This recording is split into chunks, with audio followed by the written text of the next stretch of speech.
সামনের নির্বাচনে বিএনপির সম্ভাবনা কতটুকু দেখছেন? শতভাগ আশাবাদী। আপনার বিরুদ্ধে একটা অভিযোগ যে আপনি নিজে ৫ আগস্টের পরে অনেকগুলো চাঁদাবাজির সঙ্গে জড়িত, আপনি দখল করেছেন, একটি টেলিভিশন স্টেশন দখল করেছেন। অনেকজনই বলতে পারে, মনে করেন আমি যদি এখন বলি যে ডোনাল্ড ট্রাম্প আপনার খালাতো ভাই, এটা তো আর আপনি হয়ে যাবে না, হয়ে যাবে যাচাই বাছাই করলেই মানুষ জানতে পারবে যে রবিউল ইসলাম নয়ন কি। এবারের নির্বাচনে জামায়াত আপনাদের কেমন প্রতিপক্ষ?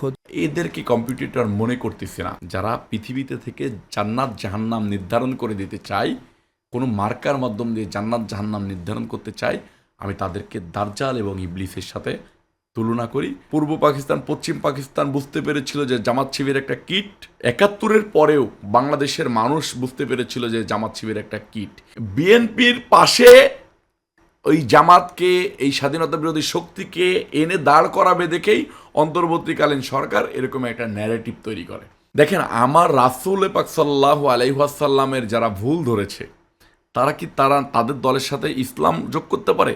কিভাবে আপনাকে নির্যাতন করতো? আমাকে তো তারা চাইছেই মেরে ফেলতে।